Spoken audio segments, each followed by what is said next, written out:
Well, there was the story that got buried about him giving Harry a job Yeah. as chief of staff when he was foreign secretary.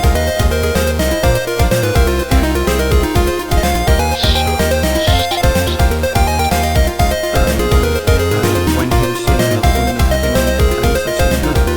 Yeah. And his wife was going through cancer treatment. And we're live, gentlemen. At least we should be if I've On calculated everything correctly. Let's just check, because I will bring up the Twitch stream. Please hold. Mitch isn't here today, as you can see, or Yeah. you can hear. Are we live? I think we Here are. we go. Dude. Nearly there. We are. With Berkough's birthday. Nice bit of self-promo there, Matt. I mean, well done. Why not, right? Yes, hello. We are Pixel Pints. We are the only podcast that talks about two things that we enjoy, which is good beer and video games. We're not here to promote drinking, especially at 8:31 in the morning. I don't think even people at Glastonbury recovering from last night's hangover will probably want to be drinking alcohol at this time in the morning. What else do we do? Oh, yes, we have social medias where you can media us socially, but that's different from socialist media. That's something totally different. Indeed. And those are on Twitter at pixel_pints and on Instagram, which is at pixelpintspod. Yeah, it's an emergency show because Mitch is AWOL. We'll find out what's going on with him. He's probably been arrested by Jim Ryan police for his studio daring to defy the mandate that he passed down that you will not comment on any politics whilst in his working defense, at Sony. he hasn't said a word on it on Discord. So That is true. Jim, yeah. if you're listening, he hasn't said a word. He is totally in the clear as far as we're concerned. Hashtag free Mitch. Dave, how are things in Somerset? Noisy, loud. I can't buy anything I want at Tesco's because all the crusty jugglers are in buying everything. What does that mean? Yeah. The crusty jugglers. Well, I don't know. It's something amusing from Hot Fuzz, which accurately describes how most of these people look. Generally speaking, they arrive clean and, like they're going on holiday, and they generally leave like they've been in the sun for, 5 days straight without enough sun cream and just covered in mud and haven't washed or have been using pits in the ground to poo in all morning. So what you're saying is that Somerset is where the hippies go? Well, it's Glastonbury Festival this weekend, isn't it? Oh, so okay. As the crow flies, I'm about a mile and a half away from the Glastonbury Festival site, which is about a mile and a half in that direction. Okay. So, I mean, if I open my window right now, you'll be able to hear like a low-level rumble of 180,000 people just, sat around listening to terrible music. Okay. I don't like the Glastonbury Festival. Having lived here most of my life, it's just a pain. I used to like the Glastonbury Festival, but now, Billie Eilish played last night. I mean, what? She's wants not to bad. go to... She's not bad. I don't know that No Time to Die is terrible. I don't know that I'd go to a festival to go see her, but if somebody gave I wouldn't. I was looking through some of the acts. My wife was actually looking through some of the acts, and I was like, know them, don't know them, don't know them, don't know them, don't know them, don't know them. It was, and they showed some of it on the news the other day, and they said introducing stage at Glastonbury, and they had some indie band on there who looks like every other indie band I've ever seen. Oh wow! I'm sure they're good. Shirts. Yeah. One of them had long hair because. Yeah, absolutely. So Matt, how was your birthday yesterday? Now you've changed dateline. Oh, that's right. Yeah. No, yesterday was good. I'm still celebrating my birthday, even though the date has changed. So we're going into June 25, the way that we left June 24. Rocking hard. Yeah. And I'm fine, by the way. Thank you both very much. Asked you before the show, Yeah, I'm living life well. I've got a little pixel art Bluetooth speaker box that's pretty cool. I've got a Lego set of a tool neck over there that I haven't even opened yet. How's that Oh going for you, shit, Sandy? that's right. All right, you got that. Yeah. So I thought I'd treat myself to a couple of bits.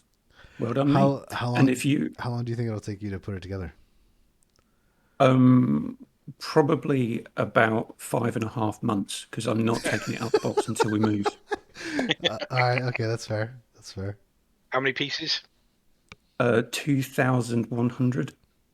2,100 Yep. each. That thing is going to be huge. As a point of reference, Oh shit! All right. that there, Is that a Saturn? it's a Saturn V rocket, right? All right. That there has 1,969 pieces in it. Yeah. So that tool neck thing is going to be huge if it's got over 2,000. Yeah. See. Also- Michael said it took him about 3 hours. Yeah. What is going on here? Does Evan know that he's live right now? we can't hear you, dude. Does Evan know that he's Hold on, just can- left There it his Zoom meeting? This isn't your Zoom lecture, by the way. Yeah. Can you hear me? Yes. We can Yes. hear you now. Okay, so I'm muted on my Zoom. We have a 10-minute break. Oh my god. Wait, I'm so worried that everyone can hear me. I'm double checking my mute. Okay. How are you guys doing? That was a Good. massive rocket, by the way. It's a nice rocket. It's not as big as Keith's tool neck, that's for sure. Oh, did you finish it, Keith? I haven't even taken it out of the box. Okay. Hang on, bear with me. It is within arm's reach. Yeah, I'd like to see it. I need to take. Yeah, this is my mental health break from English conversation. Oh, sorry, it's 1,222 pieces. Oh my That god, box okay. is still Yeah. really big, though. that box is huge. I mean, the idea It's- is that you should be able to maybe fit it back in or not. Oh no, Wonderful. once it's well, you could fit it back in, but you'd have to take it apart and put Okay. it back in all the individual bags that all the pieces come in. That's a lot, dude. Michael said it took him just about 3 hours. Right. Yeah, it sounds about right. Yeah. Well, being enough that of it this is then. my birthday, I do want to share some of the stuff that I got recently. Is it it's technically still your birthday? Well, yesterday. Yeah. Yes, sir. Oh, happy belated 40 birthday. minutes ago. Oh, okay. Yeah. I've been picking up some old Doctor Strange comics. Oh, cool. Nice. Yeah, so I got that, and I got this My one. dad has always been a Doctor Strange fan. I have been Loved him too. Like, he's a great character. And then I also One got of some his favorites. older X-Men stuff, which is why I was like, nice shirt, because you got the same logo. Yeah, Oh absolutely. yeah, that's Yeah. Blast out the That's 90s. nice. And then, like, in the 90s, they used to do this thing where they would seal the comic in a bag and it would come with a trading card. And so I found a Doctor Nice. Strange issue that's still sealed. I was like, oh, that's kind of cool. So it's got the trading card Yeah, in. it's got the trading card and shit in it. Cool. That's nice. So you're going to open it? No. Just read it online. Yeah, Yeah, exactly. Whatever issue that is, I guess. Yeah. Well, I own it, so yeah, so- I can read it without breaking any laws. So before I do our announcement, Evan, since you can only be here for 10 minutes, what is your most anticipated game of 2022?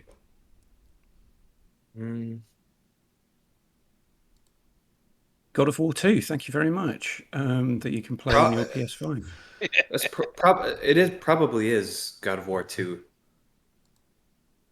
it's Thanks a boring for coming answer, but it's we'll see you another time. So, all right, Evan, I have an honorable mention. I was gonna do the honorable mention and say I think Evan is looking forward to this. Tunic for PS5, because that's technically coming out in September, I think. Oh, actually, you know what? Yeah, I think Tunic is a close. Oh, Tunic is second, Okay. but I think Sonic's God not of happy War with you is. on that pick. Yeah, Tunic is. I've heard so much about that game that just seems like it's going to be really, really awesome. And I was jealous until now that it's coming out. But yeah, it's got to be God of War for now, but Tunic is second for sure. Okay. I was actually really surprised when I got into it, and I was like, "Oh, Evan will love this." So Oh, you played a bit of it. Tunic or Tunic as Yeah. you pronounce it. Tunic. Tunic. Over Callisto Protocol. Are you all Is that- right? Do is you that need to coming go out back this to year? rehab? It does come out December 2nd. Yeah. It might be. Yeah, I think it is. God of War, Tunic, and then Callisto Protocol. I think I'm excited because I like the Dead Space games, survival horror. I've played plenty of survival horror in the last couple of years because of all the RE games coming out. right. Otherwise, I might be a bit more hungry for it. But like Tunic is just hitting all of the right notes as far as what I've heard with how you pick up pages of the manual and there's like secrets within secrets that you don't realize, and it's riffing If you on a go lot the of wrong way, you have to play the entire game with a stick instead of a sword. right. You don't know if you're going the wrong way because you can't read the text on Yeah, the but signs. you find pages of the game manual in the game. and maybe Yes. I hate it, like Death's Door. Dude, it's so I not hated gonna that game hate it, because I there's promise no you. map. the best Yeah, the probably best not. way that I can explain Tunic is it's Fez meets Zelda. Yeah. That stuff which really, really is It's which is a great combination because Yeah. I love Fez. yeah, totally, dude. Yeah. Yeah. Oh shit. Oh I can't. Oh, my AirPods died. I gotta go. I think we're starting up again. You guys enjoy yourselves. Nice to see you. All right. Yeah. Later, Good one. Evan. See ya. So that was Evan appearing on his day release from the rehabilitation centre.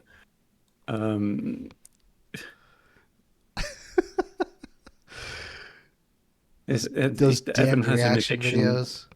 Yeah, Evan has an addiction to reaction videos, and that was him on day release, being allowed to talk to us as part of his rehabilitation. He didn't apologise though. I thought part of the 12-step program was to apologise to the people who'd suffered from your addiction. Right. So Evan, no more posting reaction video links in the Discord. Oh man. So I don't have the fancy beer background, and I know you guys aren't drinking, but can I share the special beer that I set aside for myself? Yes, please. All right. Yeah. If I throw up, I'll do it off screen. Sierra Nevada, the Big Little Thing IPA Imperial Pale Ale. So this is Imperial. What is it? 9, 11? it's 9. ABV? Yeah, it's 9. So 9. yeah, it's a proper session. Pixel Pint session beer. I'd imagine a 9% beer at 1 a.m. is probably equivalent to taking a fistful of Nitol, isn't it? That's very possible. Yes, this stream could just continue on and nobody will be here. Yeah. What you want to do is just set up a tip jar. Tip Matt while he sleeps. Ugh. So yeah, give it a nice Evan pour. Gonna let it settle down a little bit, then we'll start sipping on it. I'll let you guys know how it is. I have a nice, well, the remainder of a glass of milk. There you go. Thought it was White Russian then for a while. Go straight in on it. Yeah, I don't drink beer at this time in the morning. Vodka, though. Yeah. It's odorless. Right, so I don't even know if it's worth doing the announcement. I'll do it partially, but I'm going to push this out on our social media, and then I'll do it properly next week. So we've been approached by the head of a company called Format, who put on the UK's biggest gaming-themed nightlife event, and that is on the 8th of September in Manchester. And if you would like tickets, you can get them from a link on our social media accounts. It will also be in the description of this video on our YouTube channel. And you can get a massive 25% off your ticket. So if you are in the UK, you like gaming and you like nightlife, you might want to think about going to Format on the 8th of September in Manchester. Yeah, I have to admit, I saw that shit in the DMs on our Twitter, and I was like, And you nearly deleted them. You thought it was yeah, spam. yeah, I thought it was spam. I was like, get the hell out of here with this. And then, yeah, Rafa was the one that hooked us up with that. So yeah, it's legit. I was really surprised. I was really surprised. I said, what's the rest of your Twitter DMs then? I'm not sure I want to know.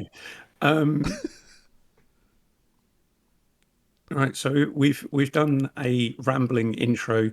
We've done how everyone is except for me, and we've done Matt's Imperial IPA. Right. So is moving on to the topic. What are our most anticipated games for the remainder of 2022? Are there any games? I think so. I put together a list, even. And I was going to go Well, through. Big Phil told me that there was loads of games coming, but I don't know if it's in the remaining 6 months of the year or the 6 months of next year. Right. So I just don't know. It's kind of funny. I mean, obviously No, that's a different podcast. Yeah, it is. You're absolutely right. But obviously the quip is there's nothing coming, right? Basically, other than God of War, this year's been a bit sort of dead, and it's all climbing down. But actually, having gone through it, having just looked at just the Wikipedia page for what's coming out in 2022, I've managed to find 10 games here that I'm looking forward to that will due before the end of the year. Yeah. Easily. And I appreciate none of them are like, that none of them are super big blockbusters, but I don't care. There's still 10 games here that I'm gonna play, and I think at least 3 or 4 of them are on Game Pass. So Okay. Yeah, I've got games that have already come out this year that I do want to play by the end of the year, but I also have a list of games that will be coming out the tail end of the year that I'm actually really interested in. So, Keith, what about you? I Nothing? don't know, really. Not really. Is it nothing? Nothing's grabbing me and saying you will buy this game if it's not on Game Pass, or it's coming to Game Pass and you must play it. Okay, I pre-installed Scorn, but am I really that? If I had to pay for that, would I be playing it? No.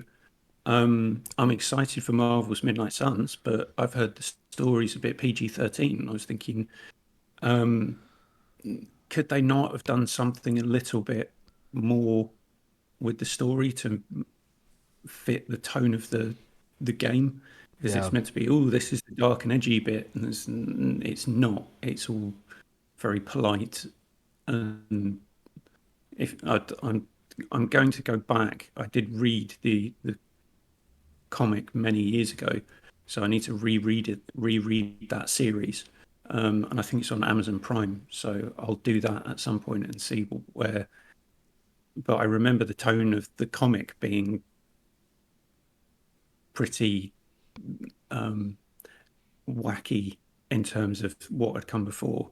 Right. The kind of 90s edgy, we're going to make this about the darker side of Marvel and loads of freaky shit. Right. Monsters, aliens, well, not aliens, monsters and demons. But it just seems as though they've not done that with the story because they want to try and sell it to as many rabid Marvel fans as they possibly can, which is okay, it's your choice, but I don't know. It's just making me think that it's not going to be as interesting. Yeah, so I haven't been that big on Midnight Suns, partially because of the look, like the whole aesthetic choice that they did. And I've said this before, like a lot of comic book video games, I just want them to look like the comic books. I don't really want anything new and different or edgy. Like make it look like Jack Kirby drew it, and I'm down for that. And like no games seem to want to do that. So It's funny. There's the old Wolverine game that came out on like the PlayStation 2 and the Xbox, Wolverine's Revenge, I think it was called. That game is actually quite a good game, or it was quite a good game. I'd imagine it's not so good these days, but it used to do that. So you could collect all the different costumes and things like that throughout the game. They're all there to pick up, but the game obviously came out around the time of the first like Hugh Jackman film. it's PS2. So the art style, yeah, on the PS2. So the art style is 100% like, leather jacket, leather trousers, that kind of thing. And yet you get all the costumes in the game. They're unlockables. Like you can pick up tan and brown costume for Wolverine, like in the first level, and you've got the ability to just change it there and then. And if you change it there and then, you play the game with him in his tan and brown costume. You're like, well, this is great because this is how I want my Wolverine to look. And then every single cutscene, because it's pre-rendered, Is he goes not back that. to wearing his leather jacket, and it's like, oh, this is terrible. But I mean, going back to Midnight Suns did make my list, but I have similar things. I mean, I don't really know anything about the story, so I'm going into that element of it blind. But I gotta be honest, Yeah. I don't really like what they're doing with it. I don't like the whole gold and black thing. But it is for Axis. It is the team that made XCOM and XCOM 2, so those guys get the benefit of the doubt until this game turns out to be terrible, whatever it is. So that one's on my to play list. Yeah, for sure. Like, I could see using the mutant powers in different ways. If it is like XCOM, where you can unlock that shit, and there's like different trees and stuff for each character, that's cool. Well, there's the card element that I think is turning quite a lot of people off. I don't Yeah. mind that. Um, It depends on how it's Is- done. Like Slay the Spire's pretty fun.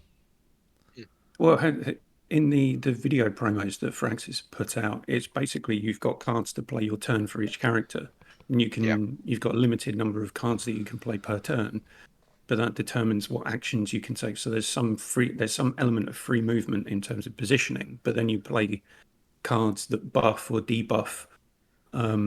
You've got attack and defense. So it's a tactical isometric superhero game. Yeah, with card mechanics like Thronebreaker, so you're in. I'm in. I still can't believe none of you like Thronebreaker, you bunch of heathens. I started to It's play like it. it. Dude. I It's got like it. I got maybe, I don't know, a third of the way through it, and I don't know. It was hard. It was hard for me to get through it. I'm sorry. I'm pretty certain it fell off a Game Pass before I really had a chance to give it a proper once over. I played it for about an hour, and I gave it didn't about. go back to it. But I didn't hate it. I remember thinking, "Oh, this is all right." And then I think I gave it about The 5 or 10. I don't remember how long it is total. 5 out of 10. It's way better than that. No, number of hours that I played it. I know I'm being me. So one thing I want to say is, if we'd done this a couple of months ago, everyone would be going, Teenage Mutant Ninja Turtles. Yeah, I'm curious There we because go. you're not big on it. I haven't had a chance to play it yet. I need Okay, somebody to play it with. how I describe it is it captures all of the charm of the Teenage Mutant Ninja Turtles, but it captures a lot of the cheapness of the old arcade games. Oh, So, okay. I so kind of yes, like that though.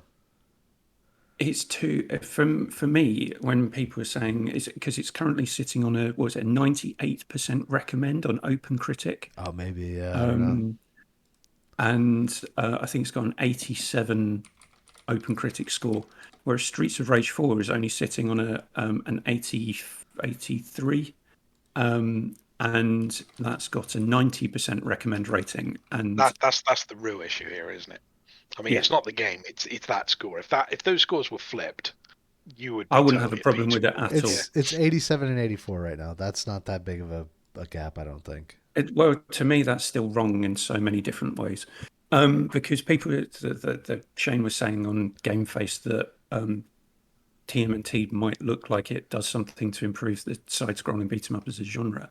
I don't think it does at all, because they've stayed too close to the arcade, to mimicking the arcade game. So there's Yeah. elements within that, like there's no training mode. So you've just got to figure out all your shit as you go along. So, or Right. you've got to watch the entire scrolling Yeah, there's intro like to a show you weird all the learning moves. thing, isn't there, before you go? Yeah, to the game.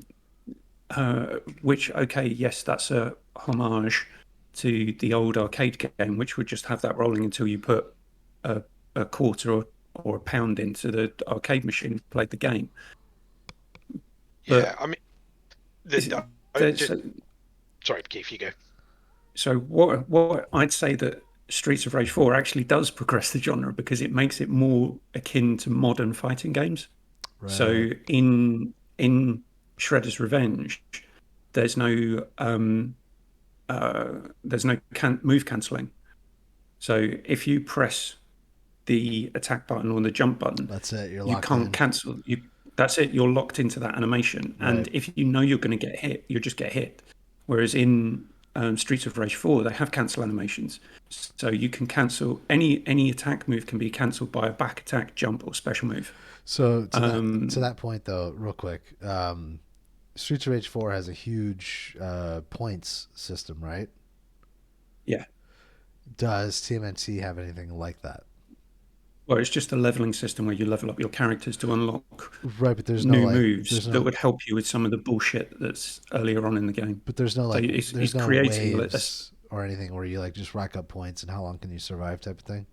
Because no, there's no survival mode. They've already announced the DLC is coming, but that's character packs and skins. right. So, but isn't that what you got a lot of play out of in terms of Streets of Rage 4? Was like the The endless survival mode? mode, Yeah. and replaying the story multiple times as different characters. Okay. But the survival, Mr. X's Nightmare DLC, where you can unlock new characters and play the survival mode. That's where the replayability is coming from. Yeah, because you can unlock new moves for all the characters. There's some pretty insane achievements linked to that mode as well. So any of you hardcore gamers out there, if you haven't got to level 30 on Streets of Rage survival mode, don't come knocking at my door saying that I'm not a gamer because I don't like the Souls games because they're too hard. We do. All right. So have you tested out the netcode at all? Is the netcode good? Because It's god awful. it is It's just awful. as Because bad. fucking Streets of Rage Yeah. 4, dude. We tried to play that one time and we couldn't. Like Yeah. the netcode. We couldn't was even get horrible. past the first screen. Yeah. Yeah, they haven't done .mu haven't helped out at all to improve their netcode. So you'll have situations where people will be in the game, but you can't actually see their character model. All right. So you can have two or three. I think the most I played was with two other people. And I could see one character model, but not the other one. But they were in the level because they were beating people up. You just couldn't see. Oh wow. You just couldn't see them. Wow. Other people would freeze in the loading screen between levels, and Apps and Adkins talked about this in Idle Game Chat, where one of them they were playing online and one of them would freeze in the loading screen, but they could see them in the level, but they couldn't do anything because they were frozen in the loading screen. Oh shit. All right. Okay. So yeah, It's one point in its favour, and this isn't going to apply to you two right now, at least anyway. But I've had a lot of fun with that, co-oping it with my little boy. Okay. Yeah. That game. I mean, you chuck it down to chill, but that game is like bob on for sort of kids. Like I say, I kind of get the fact that it's not got the level and depth of Streets of Rage 4, but you know, if you want something just to chuck on with a younger player and play along, and at the same time not feel like tearing your hair out because it's god awful, this game really ticks a box there. Yeah, so I was gonna say, if I can't play it online with any of you guys, then maybe have my nephew or one of my nephews over here and sit It them would be down. great for couch co-op. Yeah, yeah. Um, Absolutely. My wife might even want to play it. We played through Battletoads together. We beat that. I loved Battletoads. So See, I couldn't play it. I played the first 2 levels, and I thought this isn't as good as Streets of Rage 4, so it's a uninstalled it. totally different game, for sure. Yeah. Yeah, so in my humble opinion, as someone who's played every pretty much side-scrolling beat 'em up that you can do on all the major consoles over the years, and in the arcades, I think I much prefer Streets of Rage 4 to TMNT, but I think that Shredder's Revenge is getting a massive nostalgia bump Yeah. from that age group of people. Oh, absolutely.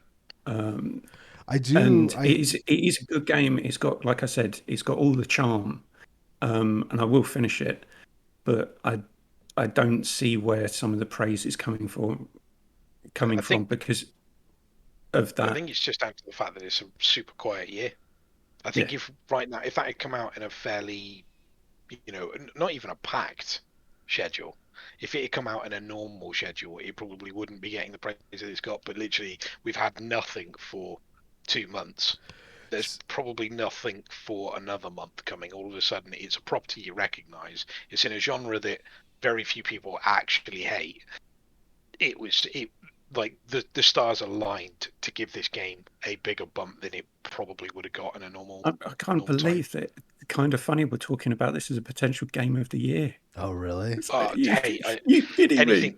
anything. God save us from friggin' Elden Ring winning Game of the Year. God, save me. So Right. Elden Ring is one of the ones that I have on my list of games that I would like to play before the end of the year. But Oh, for I thought you were reference, going I to say. have played it. I'm not just spitting Okay. hate. I even gave it 20 hours before I'm like, nah, this just isn't for me. Yeah, I had 3 games on my list of games that I want to play before the end of the year. Elden Ring, That's a totally different topic. TMNT, because you were just talking about that. That's on my list of games to play before the end of the year. And then the Chrono Cross Radical Dreamers release, because Radical, man. Uh, it's literally been however long since that game came out was the last time I played it. Going back to our actual topic, and if I had an actual PS5, but I've got more things that I need to spend money on before buying a PS5, which are surprisingly easy to get now. I know people keep saying in the States, oh, it's so hard to get a PS5. Literally, Yeah. I could walk into the town half an hour away and go to the game store and just pick one up. They've got them on. They've got them out the back. You just go and say, "Have you got any PS5s?" And they'll say, "Yeah," and walk out with one. So I don't know what the supply chain issues are in the States, but they don't seem to be fine here. But one game that if I had a PS5, I would actually be excited to play is Stray. Okay. Really? As much as cats are evil and if they had opposable thumbs, they would try and overthrow the world. They're too And put lazy to overthrow the world, to be fair, but I get what you're saying. um, that the light, the setting, the aesthetic looks very cool, and the fact that they've got it on um, as a technically free, quote unquote, game as one of the PlayStation Plus tiers, um, I'd definitely be giving that a go. It's definitely That different. game, yeah. I mean, that game does look like a Game Pass game, doesn't it? Yeah. I mean, it's 100% exactly the kind of game that you definitely wouldn't spend 40 quid on, I'm but you would curious, probably play. how long is the game? Do we know? Or how long is it supposed to be? Don't know. I I'm bet Because guessing money on it somewhere being between 10 and 6 to 15 10 hours. hours. Yeah. if it was like 5 to 10, I think I'd be down for that. Yeah. I mean, it feels like a keen the Gunk level game, doesn't it? It looks better But than that's what both of those. Yeah, or Firewatch. Like I really enjoyed yeah. Firewatch, and that was I think 4 hours. I got bored of Firewatch. I enjoyed it. It was a good story. moved on to something else. Talking of moving on to something else, Matt, what is your first pick for a game that you're excited for the remainder of this year? So my first pick is going to be Live Alive or Live Alive or Live Alive, which is it's the first time that Square RPG is being released in the West. It was originally on the Super Nintendo. So I don't know. I'm pretty interested to see what this is gonna be like because I've never played it. I didn't bother to play the like the ROM hack back in the day. I'm sure there's. Is this what the kids would call a Japanese role-playing game? It is a Japanese role-playing game. Yes, that's correct. Okay, I'm out. I figured you would be.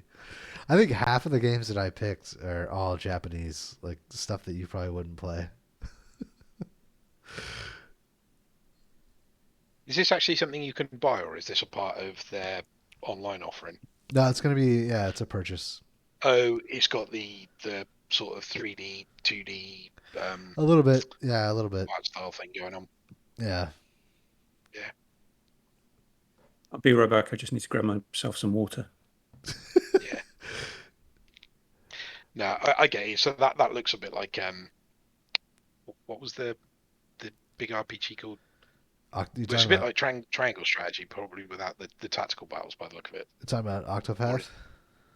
Yeah, Octopath. Yeah, that was. So there's Octopath, and then there's another one, the Deal Field Strategy or some shit like that, which is another like 2D HD or HD 2D game that they're going to come out with. I'm not sure exactly when that one's going to drop, but yeah, Live Alive or Live Alive or Live Alive, however you want to pronounce it, should be out. What is going on with this game? So I'm just watching a trailer, and we've gone from sort of like a weird fantasy film to a spaceship, and now I'm watching cowboys. Yes. What? So I think there's 6 characters total. There's like 5 or 6 characters total. Each character is their own vignette, their own RPG vignette that you go through. Right. And Okay. each scenario has its own mechanics. So each scenario is a little bit different. Yeah, and I think each story is approximately 10 hours or something. So it's the same. It's the same length as most Super Nintendo RPGs, around that 40 to 50 hour mark. But there's like 5 or 6 characters that you play. Oh, that's kind of cool. So you can take it in bite-sized chunks then, at least. So if you play 10 hours of it, you will have at least completed one story. One story. Yeah, exactly. Yeah. So Do they all team up at the end? I don't. Some sort of unifying thing, or I don't think so, but I've never played it. I mean, it's never been over here, so yeah. Part of the reason I'm interested to find out what it's all about. Have you stopped talking about Japanese role-playing games? For the time being, yes. Do you have another pick? Well, this is the thing with me, because I'm not actually really that excited about anything going the remainder of the year. Some of my picks are things that I would have been excited for, but. All right. Well, all right. So, whatever's coming out, you're not excited about. What is on your list of shit that you want to play this year that you haven't? No, and I'm going to go with my idea. Okay. So, one thing. I'll get to the one thing that I am actually quite excited for, but I wouldn't ever buy it, which is High on Life. Oh, that does look really interesting. Evan doesn't like it. Yes, that's the Rick and Morty thing with the talking guns and knifey. Stab, more stabbing, which will get painfully annoying very quickly, but as part of a trailer, like I said last week. I don't know. I've got a great capacity for that kind of humor. I still chuckle at Borderlands. I'm not ashamed to say. I'll tell you what, cannabis is legal here in Nevada, so I think that I could enjoy that game.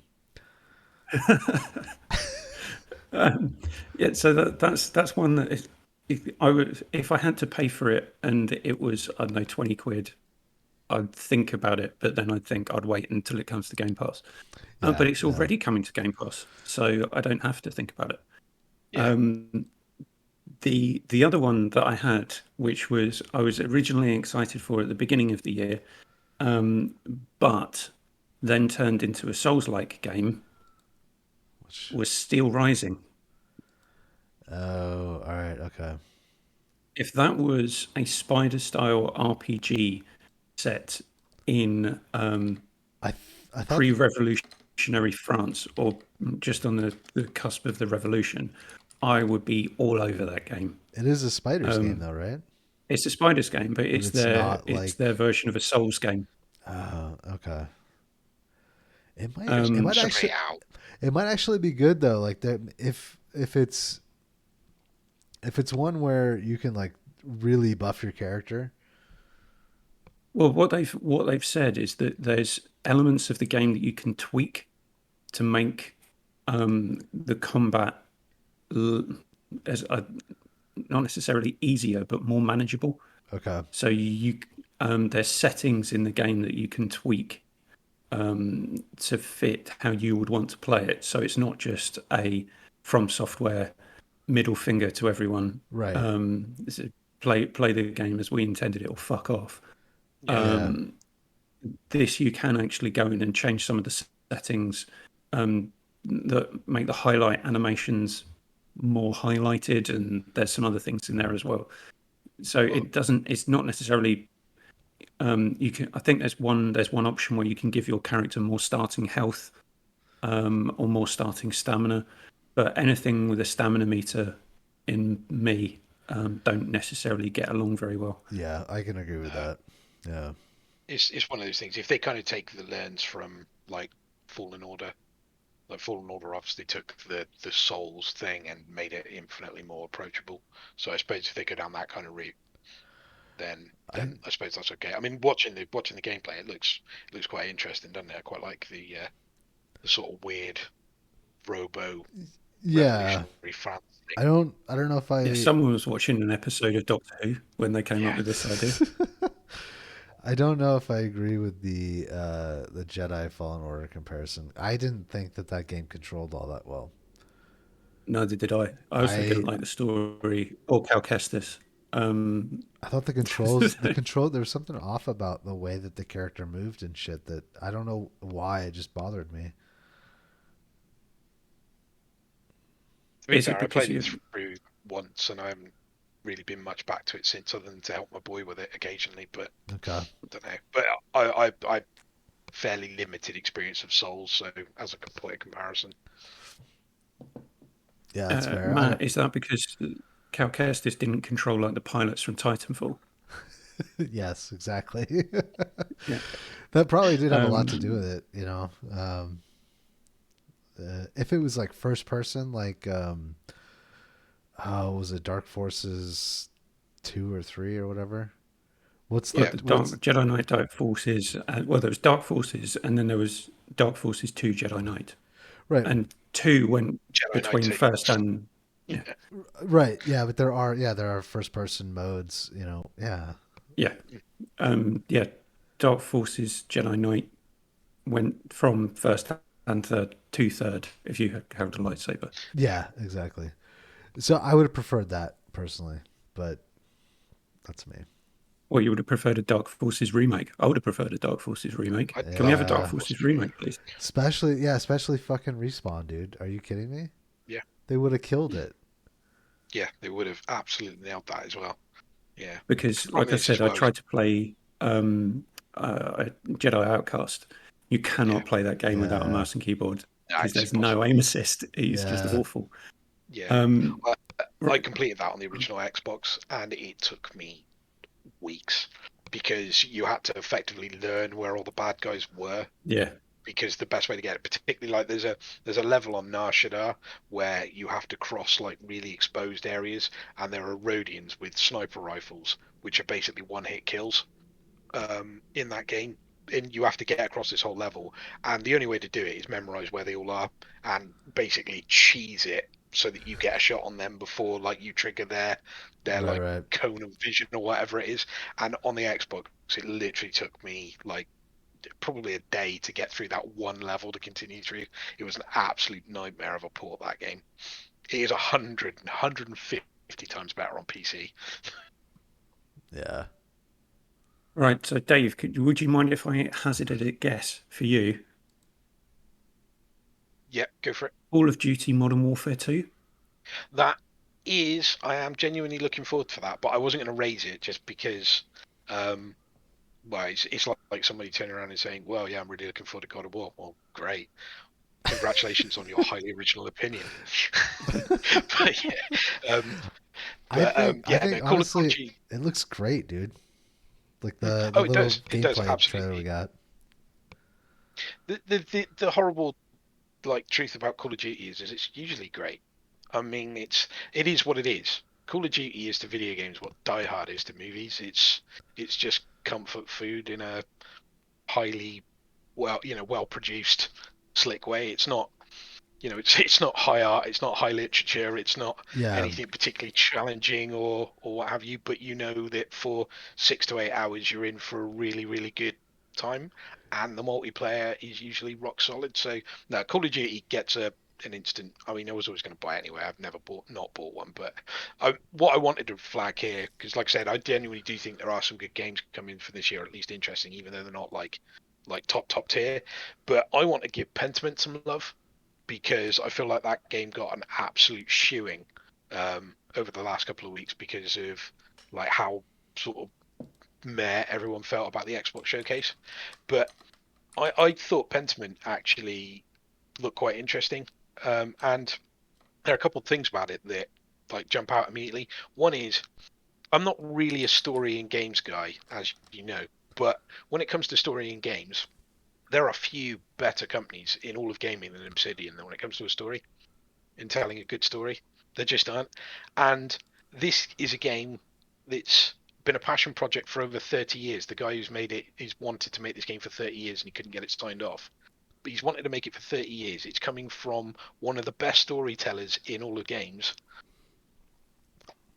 I mean, why wouldn't you give it a go? And it looks kind of interesting. It's set in a fairly interesting setting, 16th century, I think it's 16th century Belgium, you, and it's a kind of you sort of know, point and click adventure. you know what's kind of funny is so Josh Sawyer. I follow him on Twitter, and for the Yeah, last 2 years, he's been like very cagey about a lot of the shit that he talks about on Twitter, and he'll put out stuff about like him digging into tabletop mechanics, and then like the next yeah. thing he'll post is some weird ass history shit, and you're like, what the fuck is he?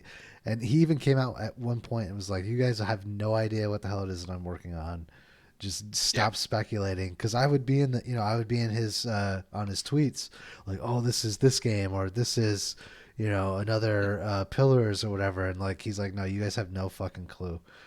So I'm really curious to see like what this game is, just based on the way that he's been interacting with Twitter for the last two this years. crowd. Yeah, Yeah, yeah. I mean, it could go both ways. I mean, it could be one of those things you play the first hour of and go, you know what, this is just not for me, which I'm totally up for. But given the pedigree, given the fairly interesting and unusual setting, right. I mean, this game is firmly on my. I'm gonna give it a go. I'll download it day one and I'll give it a look. I mean, I feel like it kind of got a bit of a rough deal because I think everybody was expecting you know, Obsidian to come out and say they were doing a Fallout or something Fallout adjacent or something Pillars or Yeah, something along those lines. So the fact that it wasn't one of its core franchises, I think, was a disappointment. But also at the same time, I think this is encouraging. Everybody's. I mean, everything that everybody said about how Microsoft have got nothing for the next year is totally fair, and Phil yeah, deserves yeah, the kicking he gets. But if by buying these companies up, it's giving them the capacity to go and make passion projects like this. Surely that's what we want to see, isn't it? Surely we want to see the creators who make their games go out and make the games they want to make, rather than just pumping out, AAA game after AAA game after AAA game or what have you. So, I mean, I'm waxing lyrical here. I don't know. It could be terrible, but I am actively looking forward to giving that a go. I think it looks interesting.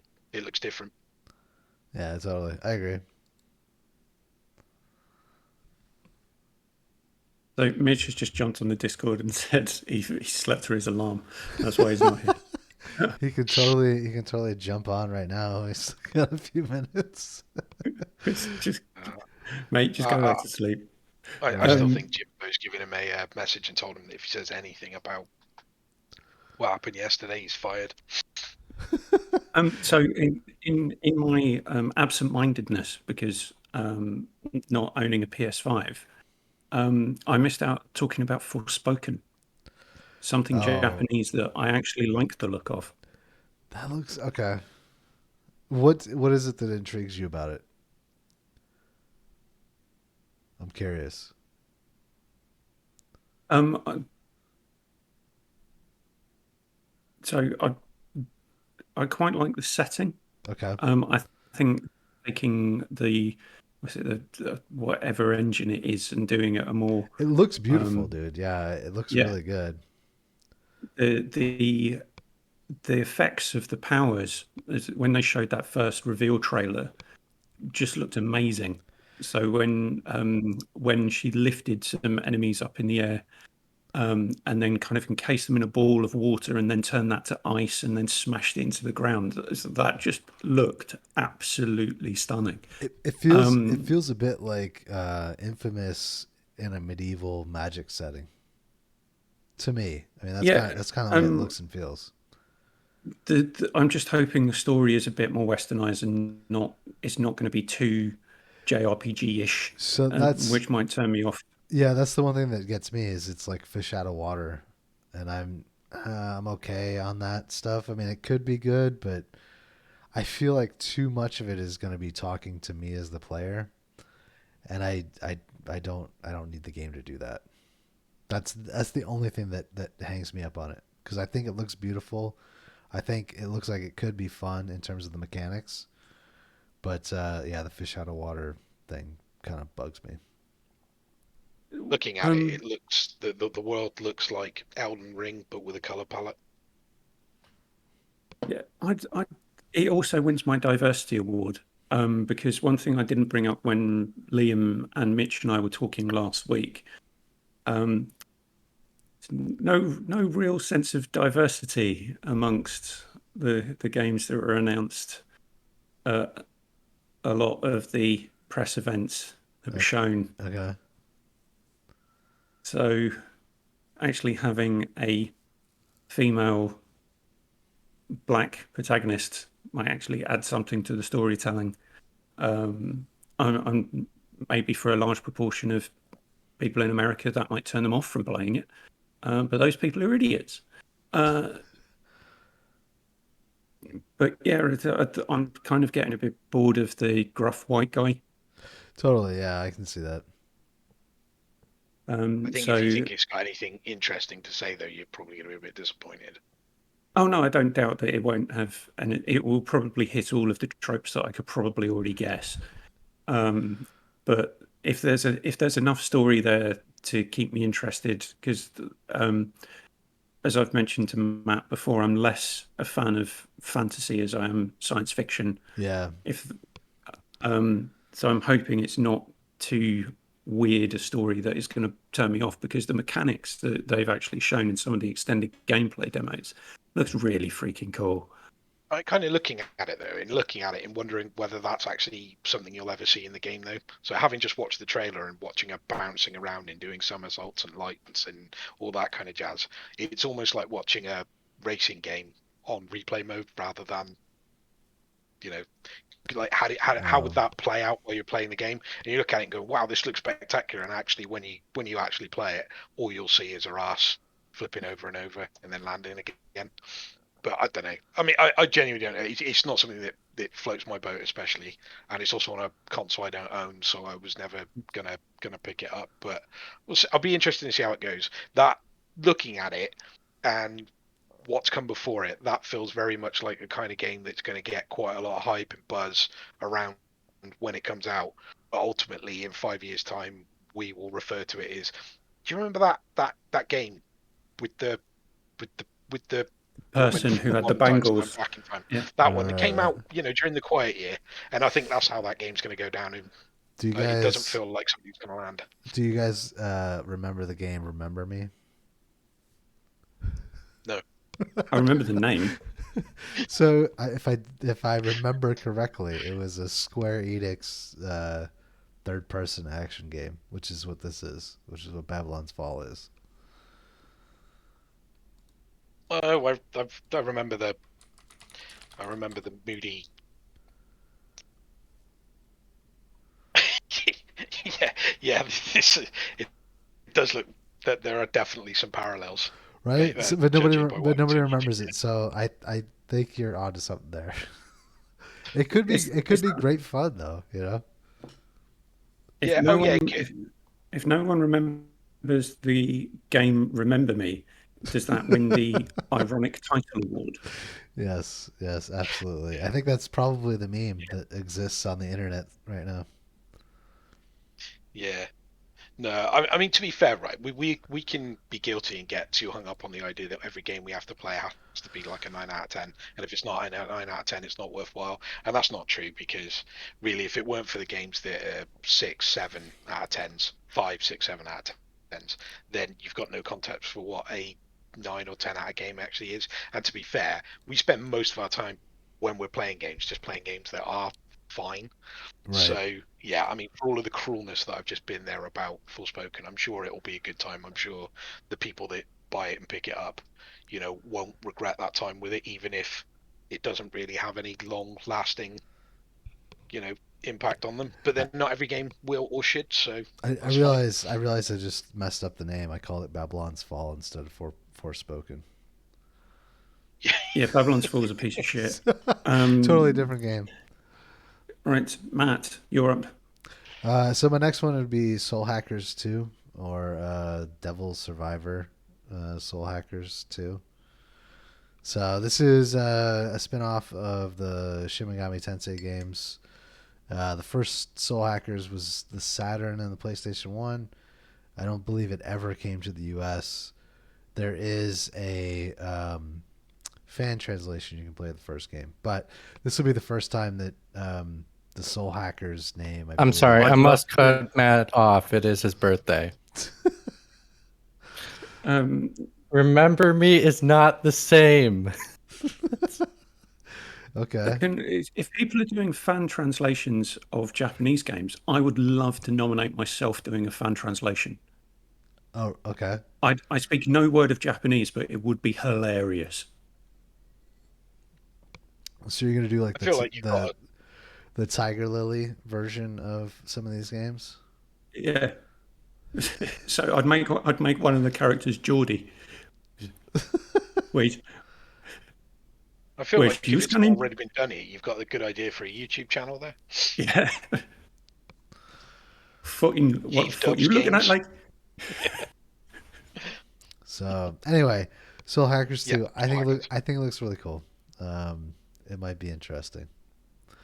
I'm probably gonna buy it. Going back to what Dave was talking about. So those 6, 7 out of 10 games that we used to get pushed out quite frequently in the PS3 or PS2, PS3, 360 era. I've got this little bit of appreciation for Evil West. Okay. The dumb, just silly action third person action game beating up mutant vampires and shooting people in the old west. Focus It looks Entertainment. so crap, but it does. It looks really really bad, but I don't know. Is No. it kind of scratching a nostalgia itch for that type of games in the 360 era? Yeah. Yeah, no, I think there's always a place for stuff like this though, because like you say, it's one of those things that we play video games to fill free time. It's something to do when you're Yeah. bored in something that's enjoyable, and like I say, not every game has to be epoch defining. And I mean, just watching the gameplay of it, you're absolutely right. It doesn't look like it's doing anything different to anything you've ever seen before, but at the same time, it doesn't look awful. So it looks very much like the kind of thing that you'd get home with work on a Friday night. I've got nothing on. Yeah, I'm going to play this for the next day or two. I feel like I think it looks all right. even if you get like 5 hours out of it, that's way more than enough for a game like this. Is it on Game Pass? It That's looks like a game. TBD. It looks like It does Game look like a Pass. Game Pass game, but I don't Yeah. think it is. If it's not, there is no way I'm touching it. Yeah, I mean, I would not pay money for this, but 20 if it rocked up on a Friday, I'd play it. 20 quid. Yeah. No, No, I would do it. No. I would do it for 20. No chance. I'd wait for it to come onto Game Pass, but then probably what would happen is by the time it comes onto Game Pass, I would have forgotten. Yeah, the hype. I would have forgotten about it and then just completely ignored it. You know what that says about you, Berkough? You're a cheap date. I am. Yeah. No, you know what that says about Keith is he's already been burned twice.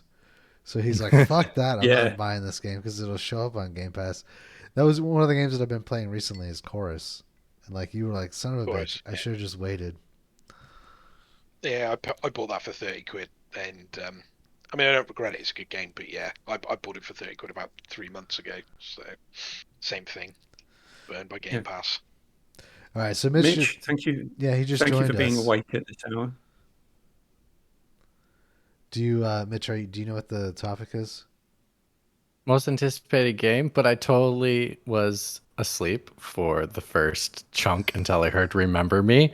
So, what were your choices? It doesn't matter at all. No, it doesn't. Just, what do you have? What's your first pick for most anticipated this year? Okay, you can just correct me if you've already talked about it. Well, Other than God of War. Yeah. Last of Us Part 1 remake.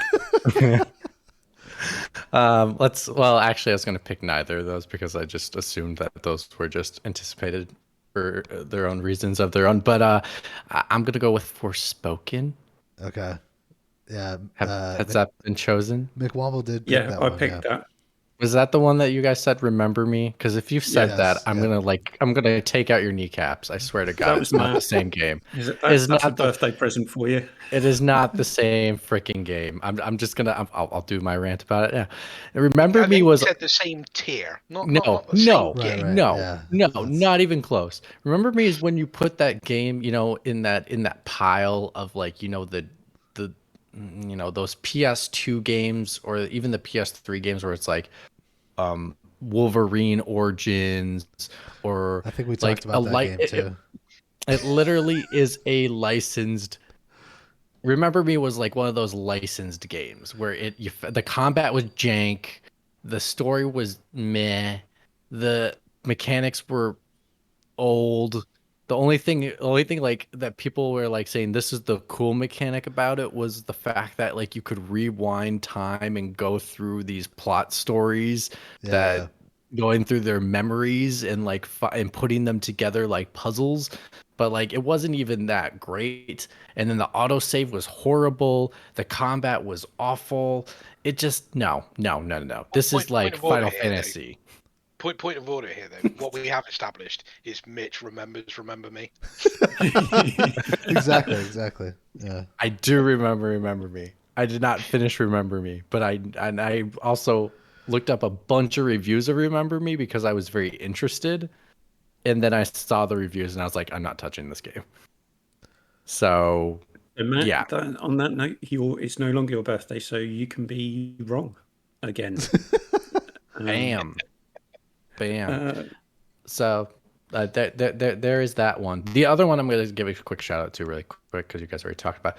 I just saw a long form playthrough of A Plague Tale: Innocence today. I'm sorry, yesterday. Requiem. Not Plague Tale, Requiem. My bad. Yeah. I am now more excited about that game. I now see like the gameplay evolution and seeing the mechanics evolve a little bit more. I will complain about one thing. Amicia totally was taking out an enemy stealthily, but made a loud sound while she was stabbing the man. And I was like, that's going to give away your position, but yet no one heard her.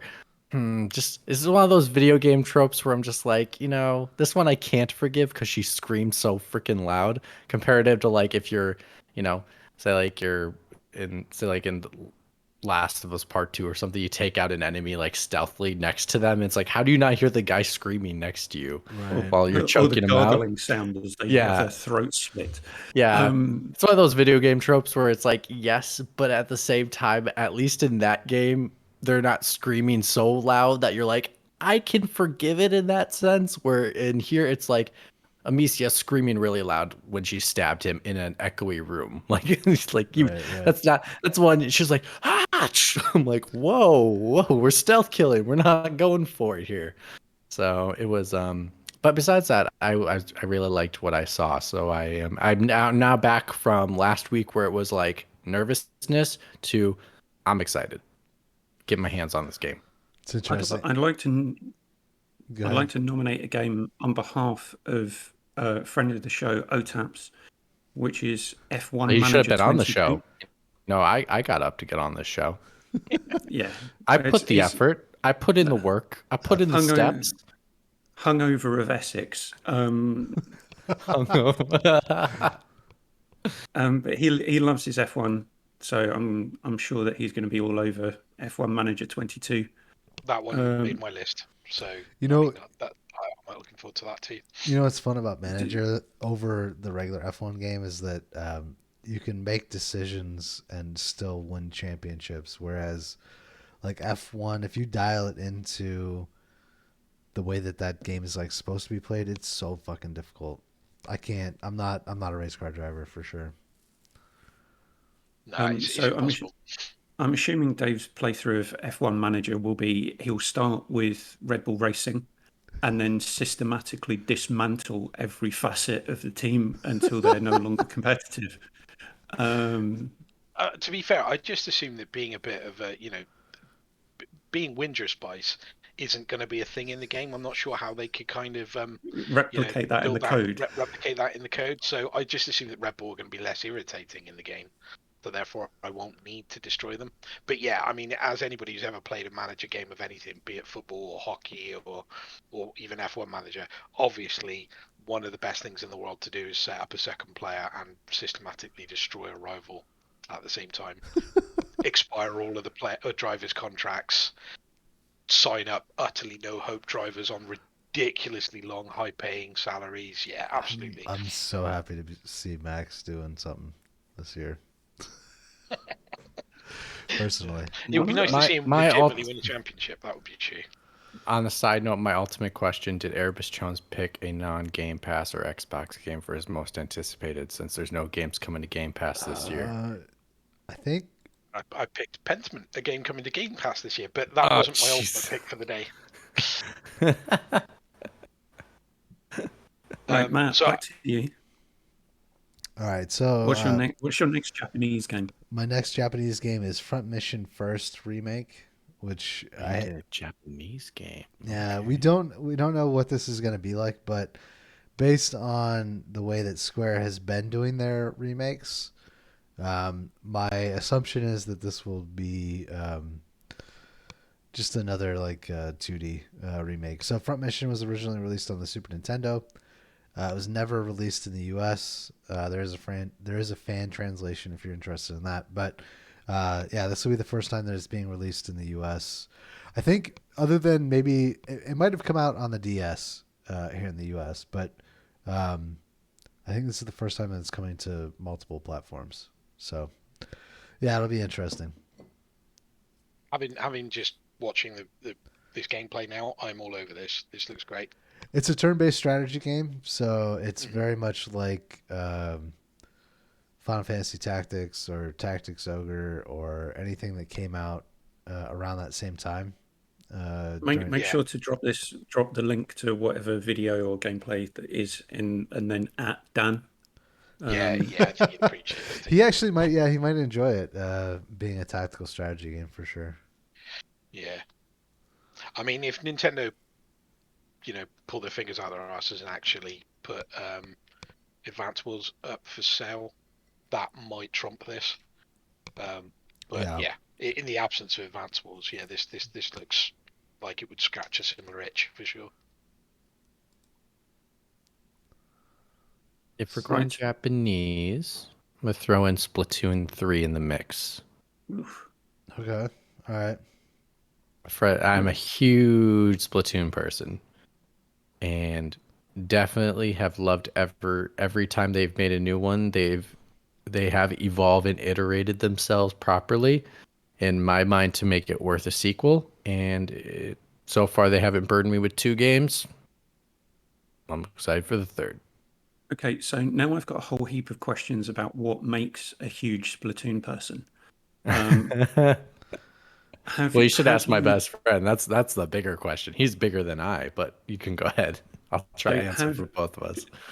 Have you tried cosplaying as a squidling? No, okay, that's not. I don't go that far. Come on now. Okay. You're speaking to Mitch here. Well, come We back don't to know. reality. Come back to reality. We This only is know Mitch we're some of talking. what you get up to. That's fair. Yeah, So I show up to the Naughty Dog office with full Splatoon outfit. Squidlings are the new furries.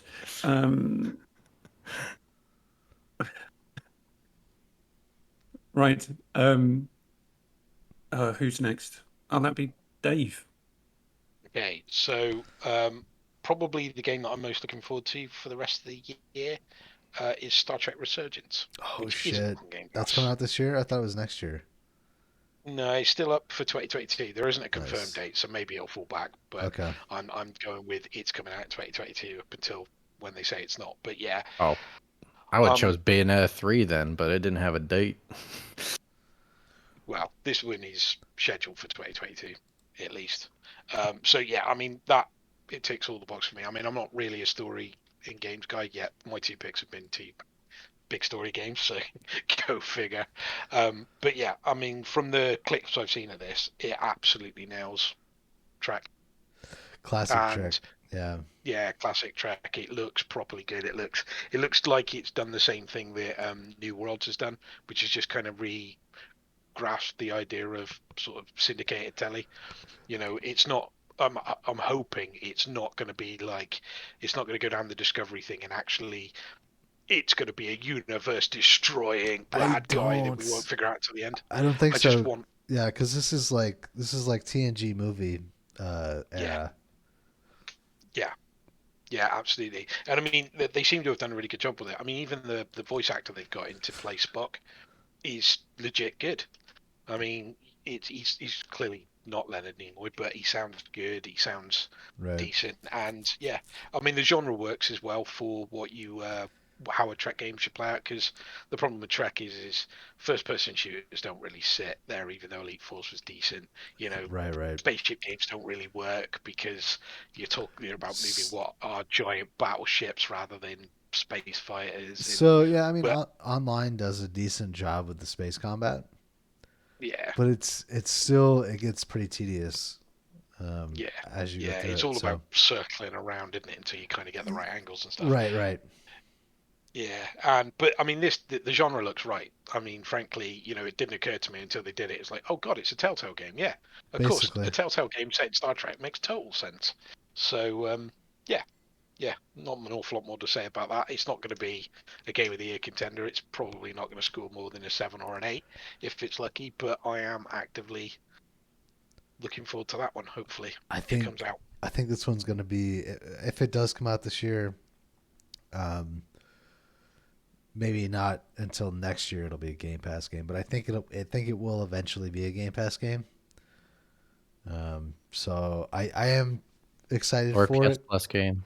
Or a PS Plus game. I am excited for it. The subscription models are available. I'm gonna I'm gonna hold off on buying it though if it is released. I've just seen something, and I had no idea that this was even announced as a game. Alfred Hitchcock Vertigo. The fuck? So this Where is from did you the people who find this?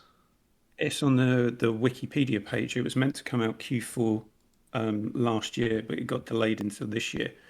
I put that on the same list as what is it? Lord of the Rings, Gollum. Yeah. This could be better than Gollum, because who the fuck wants to play as Gollum?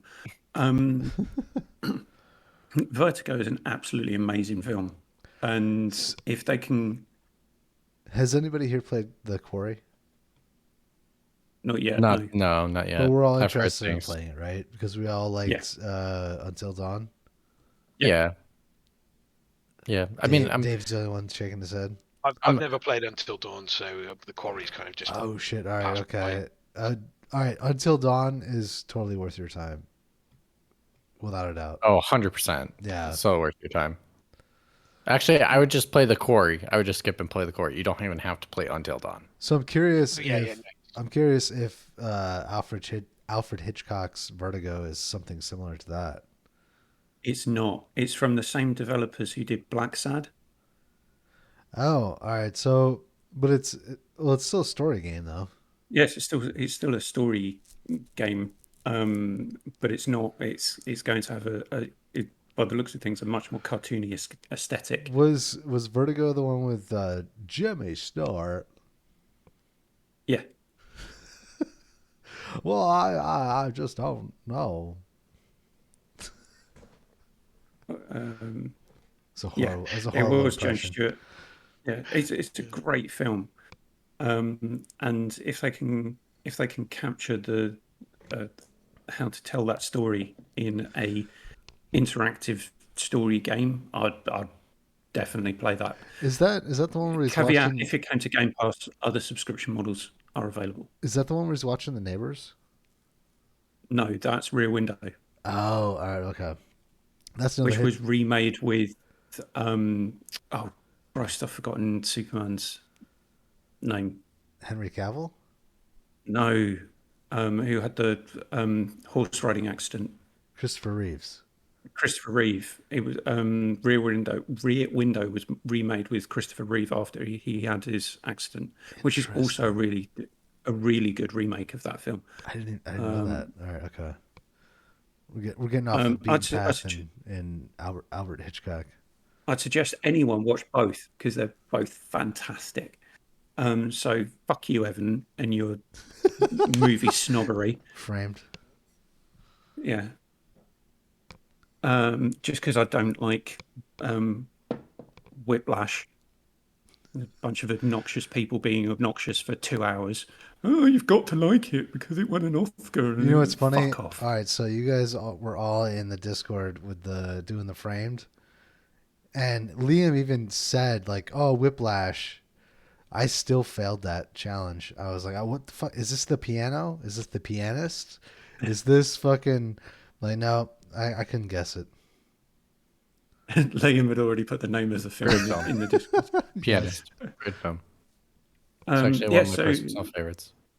So getting back onto our actual topic, even though it's all of you for straying off talking about films, how dare you?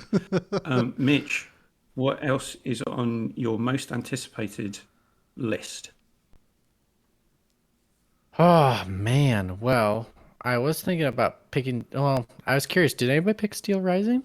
Yes. Yes, I Yeah, did. Keith did. Oh, then you did. Okay, okay. Well, I'm gonna pick. Well, since we're doing that non-official release date games, because I didn't know that was a Dave thing. started it. I just ran with it. I know. So now that Release opens date the doesn't can. mean That opens anything. the can of worms. Right. These don't mean anything anyway. It all means everything. I'm going with Bayonetta 3. Yeah. Holy okay. camole. I've been a fan of the mechanics for the first two games. The story, obviously, I have my gripes about it. It's contradictory. It actually doesn't make sense in canon. But besides that, the combat's so fun, and it's evolved every single time.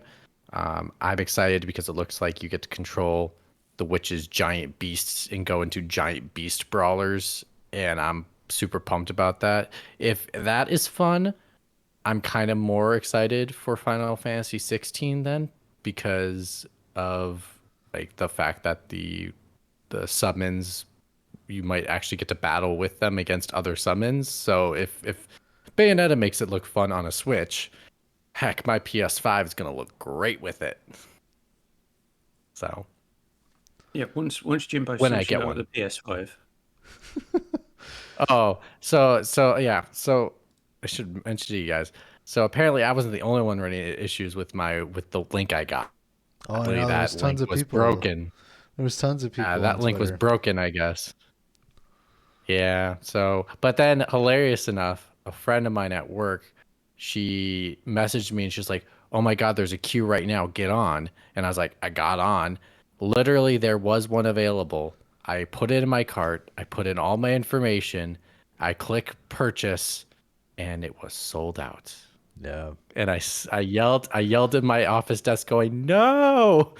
And then, I think that's I what was happened like, to me with the Xbox. I was like, Sony, take my money. I want the console. Take my money. You're paying me for me to repay you. You might as well just give me one. Come Just on. give- Right. And, so yeah, I was laughing. Everyone in the office was laughing at me hilariously because that day I was just like, I wanted one so badly. So- And then did your supervisor come over and say, why are you trying to buy a PS5? You should be working. No, actually, my supervisors are in support of you trying to get you a PS5. My supervisors are not hawks. They trust us to do our job. I very much appreciate it. So even if I'm on my phone for a second trying to purchase a PS5 because that's important to me for a quick minute or two, they're fine with that because they want our employees to be happy and healthy. That's just crazy talk. Matt, Yes. talking of crazy talk, what's your next Japanese game? My next Japanese game is Legend of Heroes Trails from Zero. So I've wanted to get into the Legend of Heroes Trails in the Sky, Trails of Cold Steel, Trails of whatever. These games have been going on since like the mid 2000s, and they're all supposedly connected, but I could never find an entry point to get into the series. So I'm hoping that Trails from Zero is sort of that entry point into this series. I know Jason Schreier talks very highly of the Trails of Cold Steel series. So I don't know. I'm curious. I want to see what it's like. Great. I don't actually have anything else that I'm even remotely interested in. So I'm You going to know, one mention... picked Hogwarts Legacy. No one's No, picked Hogwarts that- Legacy yet. Oh my God! What the fuck is wrong with you people? That would I have don't been have a PS5, so it's not my... that would have been a Um, Liam pick for sure. That is So I'm... that is my pick to skip you all. Actually, I have two other games that you probably haven't picked. I think Hogwarts Legacy it looks great. I'm good for it. Don't disappoint me, or I'll I mean, get it real looks- mad. It looks fine, but it looks like a Harry Potter game. I think That's the yes, thing. We're yes, too old, but I think, because I was I never think into the that's it. books. You know. Nah, me either. wow, you're just old. You're old. I'm sorry. You need to get us young. That's why you need us. You need us youngins on the show because we bring the fun. Yeah. You ain't no Well, fun no more. To be fair, you youngins apparently need your sleep. So I'll tell you after the show why I need my sleep. if you don't get your sleep, you won't grow up to be a big, strong boy. yeah, Right. absolutely. Right. It's right. But yeah, the one thing I do, it reminds me of the older Harry Potter games, which were really good back in the day, like the old PS1 version ones. I thought those were great. Isn't Hogwarts Legacy supposed to be like the MMO style where you like create your own character and whatnot? Yes, but like I think it in the aspect of the fun of what Harry Potter brought of being a wizard, I think that's what it brings, but I think it brings a modern to it. I dig the idea of creating my own wizard student. There you go.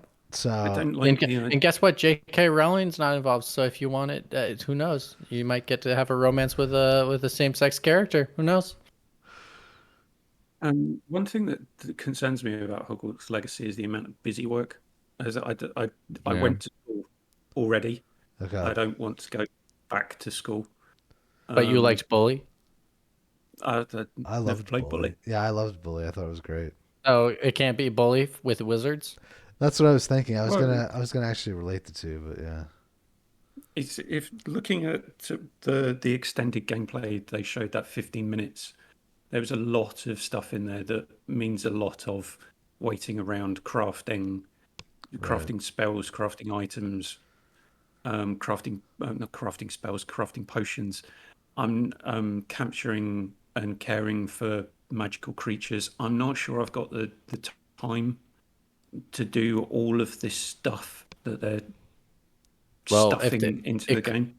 It could be like who knows? Some of this could be automated.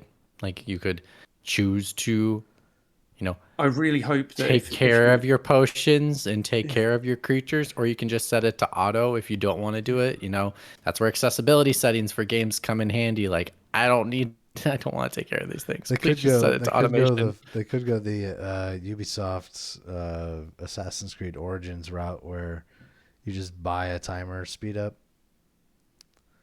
I sincerely hope not, because that's what they did in the Harry Potter mobile games, where you could have that. That could be an option. That could be an option for you. You could spend $5 and speed it up. Just watching the like extended gameplay. I mean, it is undeniably pretty, but it does look like an open world game. I think it's the truth. What it looks like is, it looks like a game that we've probably played quite a lot of recently, but with a Harry Potter skin over it. And if you're totally into Harry Potter, then it's going to be amazing, I'm sure. But I think, just to echo Keith, I don't have enough life left to play this game, because you just look at it and know that this is 60 hours minimum. It's probably 120 hours total. It's probably 200 hours if you want to be a completionist about it as well. And I just watch you eat your words. It's gonna be like 10 hours. That could happen too. Yeah, 15 hours. Yeah, Five. that'll be it. And then I got my final one, which would be Mario plus Rabbids, Sparks of Hope. that's the Kingdom Battle 2 or whatever. Mm-hmm. I bounced off Kingdom Battle before I got to the end, but I liked what was there for the most part, mechanics wise. Okay. So, like, if they make it better, I'm probably gonna finish it. All right. Logic. Logic dictates that if you make good stuff, Mitch will finish it. I know Dan's all over that shit. He's gonna buy that day one. Yeah, He's been talking about Rabbids for 4 years. He's like, I hope they make a Dan's been sequel. praying to get the release date. He's praying for the release date. Ironically, it's the one Nintendo game that you probably shouldn't buy day one. Nintendo games never fall in price. But the Rabbids one will. Yeah. The Rabbids one does. The Rabbids one's always available for like a tenner. It's ridiculous. It's always on sale on the eShop. That's because it's Ubisoft. You can buy it for next to nothing. Yeah, exactly. So the next one will probably do the same. Like, there's no point in waiting for a first-party Nintendo to drop in price, because they never ever do. But that one will. So that one, you're probably best off going, you know what? There's plenty of other tactics games out there. I'm going to sit on it for 6 months and come back and pay a tenner for it. I feel like that's probably why I haven't played Metroid Dread yet. Yeah. It's not. In my mind, it's a $30 game. It's not a $60 game. Yeah. 2 quick shout outs before I'm done with my list. It would Star Ocean, The Divine Force. Oh, interesting. Just based off the trailer, that's the first Star Ocean game that kind of caught my attention since I played the one back in the 360 era. I forgot which one that was called. Honestly, I do not remember the title name, so I can't confirm. Pretty sure it's End of Time. Okay, so it was something to do with space. You were in space at the time, but I totally. can't remember. Yeah. Okay. So there's that one, and then the other one is, oh my god, I lost it. Where is it? Where is it? Crap! I'll make McWomble go ahead. I'll come back to it if I remember. Right. So I'd just like to give 2 dishonorable mentions to games that we haven't brought up. Xenoblade Chronicles 3. I didn't see the gameplay for it. It's like in like a week. Yeah. I know. I have not seen the gameplay for it yet though. So but before that, that's why it's a honorable mention. All right. Yeah. McWomble, what were you saying? You and your Japanese stuff. I was going to mention 2 games that the publishers really, really want people to be excited for, but the more or less I see of it, the better. Gotham Knights. Oh, yeah. Oh, no. It might be fun. It could be fun. But no. It's not a $60 game. No. Berkough, we like fun. Stop ruining it. It's not a $60 game for sure, but I mean, it could be fun. It's a $20 game. Yeah. It's a I think that game's going to surprise us slightly. I think that game's going to do better critically than we're expecting it to, because No. I've been in the same boat. I genuinely couldn't give a crap, but I feel like everybody's expectations for this are now on the floor. So if it comes out and it's in anywhere near as good as the other Batman games have been, it'll do all right.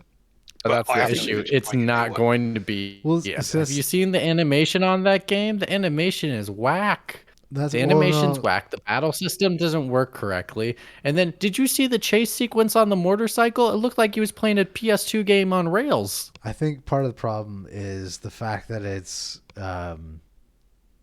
not Batman. That's the problem. It's the Bat family. And so the same Still, reason they keep remaking fucking Batman movies is because those sell. I think the problem with this game is going to be that it's the Bat family and not enough people care. Unfortunately. I think it's going to be a great game. I think it's going to be a great game, but I don't think people are going to care. I think people care about the Bat family because I do. Because I think some of the Bat family characters are more interesting than Batman himself. I don't really disagree with love. that, yeah. I really love Damian Wayne. Like as Robin is one of my favorite other Batman characters that aren't Batman. Yeah. I think it's just the game animation looks really rough. And therefore, it ruins other main aspects of the game. And it's just those finite details that you catch on that are just extremely noticeable that make you worried about the title. I think this is going to sell better than it reviews. Yeah, I would believe that. I believe that, yeah. But I don't. But that's not. It's selling more is not going to sell enough to satiate the gross appetite at WB. Yes. See, I don't know, because I think what Matt's just said there is hit the nail on the head. I think because you're making a Batman game without Batman. I think it's going to critically do okay, and I think it's going to sell well. And like you say, it probably won't meet their expectations, but I think all that'll do is it'll just turn around and get somebody to walk into Rocksteady's office and go, guys, just make a fucking Batman game. Like, stop dicking around, stop trying to be pretentious and silly and try and invent shit. Just, the people want a Batman game, go and make a Batman game. And stop being... Can you go back and make a Batman game, please? Go back and make a Batman game. I mean, it's been years since we had one. And, Arkham Knight is not as bad as everyone says it is, but it's not as good as the other ones. Right? Yes. Right. Yeah. Yes. The first one was the best. It's not bad. It's just not great. But it's good. The first one didn't try to be too big.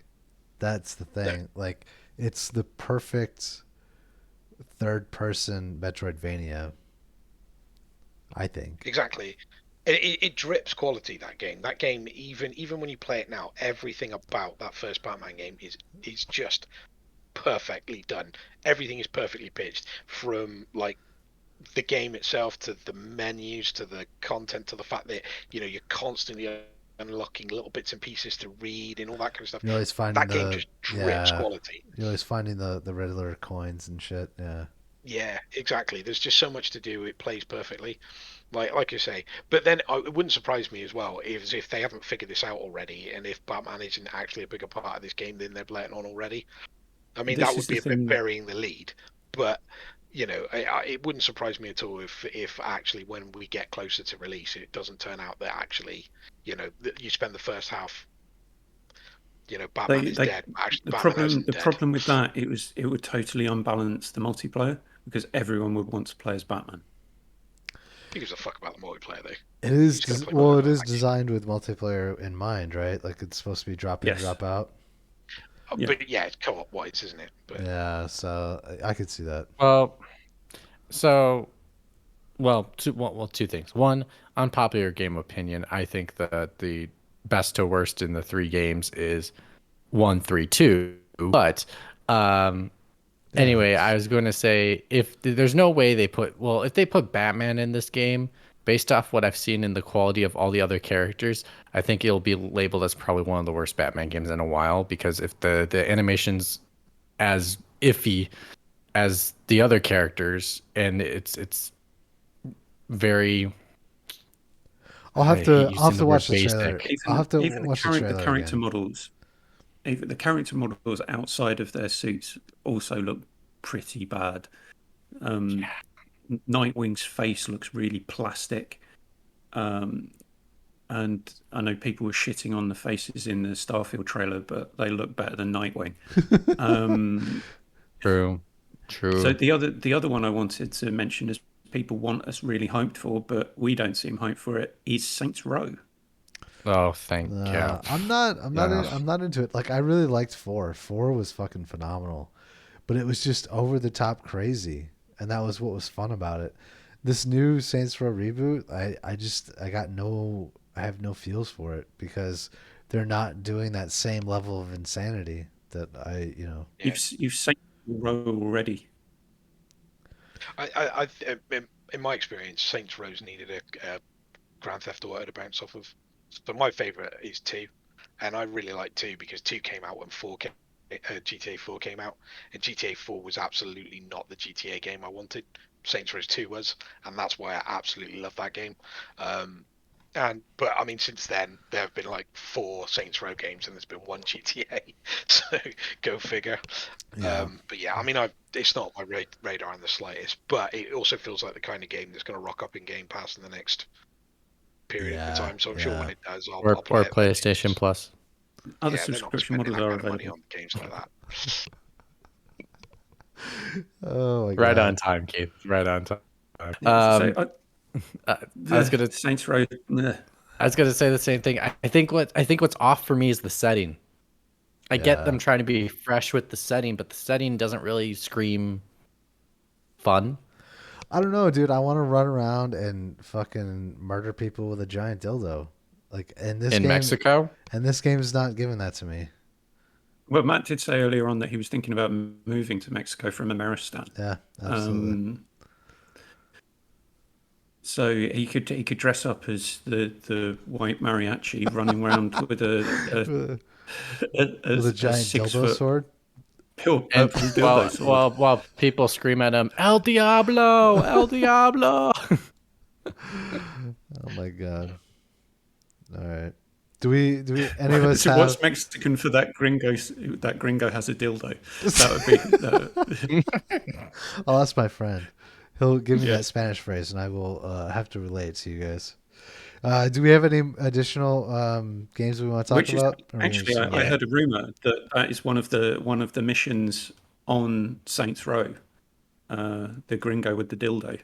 Is That's it? going to be one of the mission titles. Fuck, I'm gonna have to buy it now.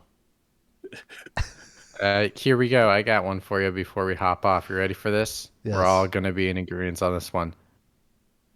Sonic Frontiers. Yeah, that game can piss off. I mean, I'm I'm on Berkough's camp. I'm not. I think it's not gonna be that bad. I think I'm moderately interested. That gameplay looked Me too. dreadful. Dude, It this looked is absolutely awful. Are you kidding me? this is Game Pass for $20. Like, I'm down if it's at that Were you level. watching the gameplay with sunglasses PlayStation on, Plus. or what? Yeah. There is no way money is leaving my pocket to play that game. So it comes to a service, or it can. It's okay. Sonic will steal it really quick because he goes that fast. He's got to go fast. I really like the idea of these little closed off areas, but it's like it's still an open world. Mm-hmm. Yeah. Mm-hmm. I'm cool. I like I'm it. cool with that. Fucking dreadful. What are you looking at? Oh my god. I love how we're infuriating Keith by our like of something. Our joy of liking something, and he just mean, goes, it's- "You can't like this. There's no joy It's here." definitely not a $70 game by any stretch of the Oh God, imagination. no! Oh God, But- no! Of course not. If that comes to Game Pass, I'm emailing Phil via Singapore's favourite Essex-based gaming podcast and saying, I want my money back for this month. Wow. Ouch. Yeah, that's rough. Yeah. No. Well, in the meantime, I'll be playing Stray on my PS Plus. Yeah, there's that too. We did talk about that game earlier in the show. Yeah, so the worry you've got with that is that the cat will try and infect the operating system of your PlayStation 5 when you get it. Is that what it will do? Yeah, and then it will only show you games with cats in for the rest of the time because cats are evil. All right. Are you guys waiting for me to play the music so we can get out of here? We're waiting for you to say on that note. On that note, we're almost done. I just have to figure out how to play the music.